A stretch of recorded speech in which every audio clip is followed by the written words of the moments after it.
Welcome back, everyone. For the brave men and women in the military, there's now a way to record and preserve the memories of their service. It's called Remember My Service, and it helps military units document their experience on the front lines.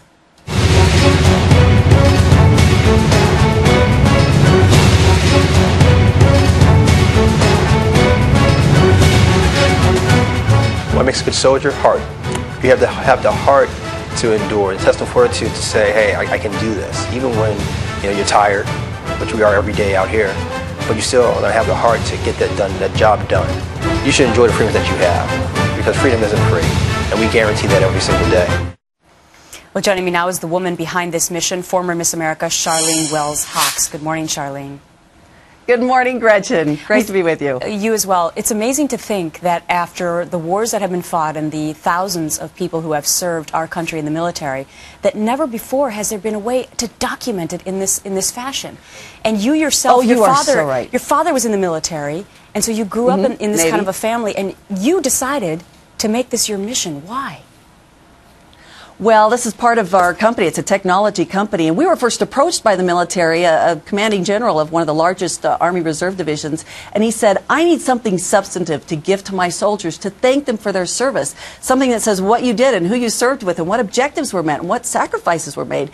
And so we started this division about 7 years ago now, and it really has become my passion, because you are so right. Over the last 10 years, it has been so transformational, especially for the reserve component in general, where they've gone from a strategic reserve to an operational force, and yet the overwhelming majority of the National Guards that we're working with, and we're working with about 25 of them, don't even have one document, not even a one-pager that says what they did in the last 10 years. They might give me a paragraph. So they have a ton of content. It's just scattered on computers everywhere and file cabinets. So you put it all together. Now show the examples, because I know you brought with you all the different DVD-ROMs and the books that they come in. And this will go to every service member, and it's their legacy. Every service member. Yes, and it's unit specific. So, for instance, the 3rd Infantry Division, this is the, I think this is the Brawlers or Task Force Nighthawk and stuff, but we put them inside a journal, and here's why.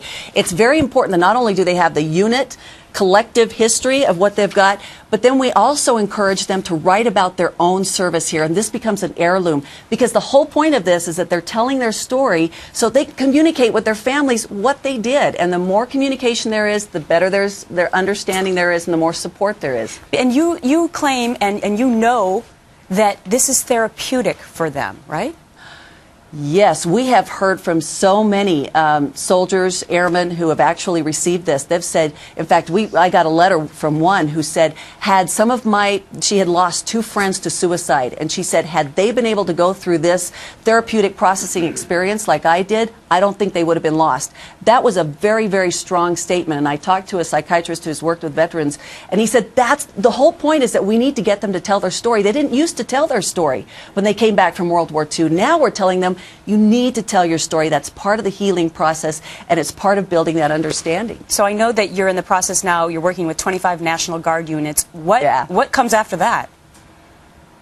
Wow. Well, my mission is to make sure that every service member's story is told. So until that happens, I've got a big military there. And one of my favorite ways of making that happen is that we're involving more and more corporate sponsors. The 3rd Infantry Division, for instance, was covered by the Savannah Chamber of Commerce. They pulled together a bunch of companies, and VFW was part of that, and the Utah National Guard was covered by Mountain America Credit Union. I mean, it's just really great to see that kind of participation in this preservation of their legacy. Well, so many people are thankful to you, Charlene, that you have made this your mission. It's Remember My Service. It really and is. Wow, what a way to say thank you to those men and women who have served, and many have given their lives for our country. Absolutely. Charlene, thank you so much for bringing this to our attention. Thanks, Gretchen. Coming up on our show,